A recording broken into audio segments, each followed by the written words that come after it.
Sometimes relationships are far from the ones we loved reading as kids, and in fairy tales we loved reading as kids, our Prince Charming, instead of saving us, becomes the one we need saving from a magical kiss that doesn't bring our princess back from eternal sleep, but instead, the toxicity comes not from a poisoned apple but from the person themselves. This can make us feel trapped, just like in Sleeping Beauty, when the illusion of love shatters and you come to realize your partner is toxic. You're faced with a difficult task. Breaking up is never easy, even if it's the best thing you can do for yourself. That's why we're here to offer you some steps you can take to free yourself from a toxic relationship. Red flags. Realizing you're in a toxic relationship is a crucial step when trying to escape. But what are the red flags? Licensed clinical social worker and therapist Insha Rahman suggests you ask yourself these questions to recognize a toxic relationship. Do you constantly feel unhappy about your relationship? Even if we all feel down now and then, it's not normal to be sad, angry, or anxious nearly all the time around your partner. Your feelings might be a result of your partner's toxic behavior. Are they often calling you names or criticizing you? Are they constantly texting or calling to check up on you? Or maybe they're overly dependent on you, manipulating or gaslighting them. Feel free to check out this video to learn more about these red flags and toxic relationship behaviors. A million reasons. Even if it sounds like the most logical solution, simply breaking up with a toxic partner is not always easy. You know that very well if you've tried to leave the relationship before. Psychotherapist Marnie Fireman wrote on her blog about some common reasons why you might be reluctant to leave. Do you feel like you can't break up with them because it feels like you'd lose a part of yourself? This is a fantasy bond, a defense mechanism that makes you feel like you and your partner are one connected unit. A codependent relationship also makes a breakup difficult. You might feel like you and your partner are dependent on each other, like you simply need to be near them in order to feel safe and loved. Or you might have false hopes that one day they'll turn their life around and change for the better, which is sometimes toxic. Partners can be verbally, physically, or sexually abusive. You may be afraid of what your partner would do to you if you decided to leave. Please remember that if you're a victim of domestic abuse, we encourage you to seek professional help, either from a psychologist, a social worker, or the police. This video is not a substitute for professional advice and protection. Please check out the description, where you'll find a link with resources for victims and survivors sharing a secret. Do your friends and family know about the problems you're facing? If not, now is the time to open up.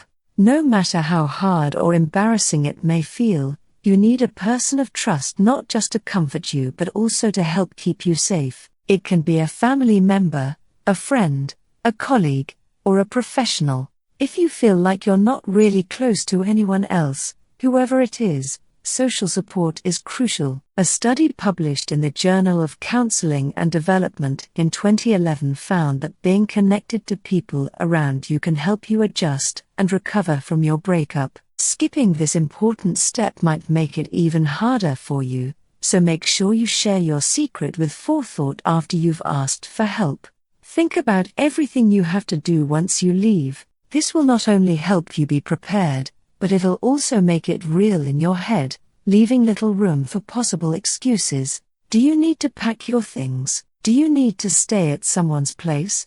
Do you need someone to stay with you instead? Is there anything that could make them need to talk to you again, such as shared bills or Netflix passwords? According to licensed marriage and family therapist Jenny Mary Battiston, this step is especially important if there's any abuse involved, so make sure you don't leave out any details. You're not going to reach my telephone, according to an associate professor of psychology and human development, Dr. Kelly Campbell. Cutting off all contact with your partner is an important next step that you should take. She believes that continuous exchanges can prolong the healing process, so unless it's absolutely necessary that you stay in contact, for example, if you have kids together, the best thing to do would be to completely cut off any ways for them to contact you. Since toxic people are often master manipulators, they might play the manipulation card and try to pull you back into their toxic circle once again.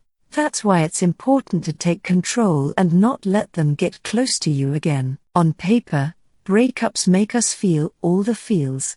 It's completely natural to be overwhelmed with different kinds of emotions. The important thing to do at this point is not to bottle it up. Try to find a way to express your emotions so that you're able to process them and clear your mind. Journaling is one of the techniques that is highly recommended by therapists, and it really works. In a 2010 study published in the journal Psychology and Health, one group of participants who had recently broken up were instructed to pour their hearts out and write about their feelings. Later, they showed lower levels of tension, fatigue, and intrusive thoughts. That's why the authors concluded that expressive writing has a wide range of social, emotional, and physical health benefits for individuals coping with stressful events such as breakups. So grab a nice notebook and a cute pen and put your emotions on paper. After all the steps are taken and you free yourself from your ex-partner's toxic grip, please don't forget to take care of yourself. Now is the perfect time to show some love to yourself, the same love you've been showing to others for so long. To help you with this, here are 10 ways to deal with a broken heart, and don't forget that you matter.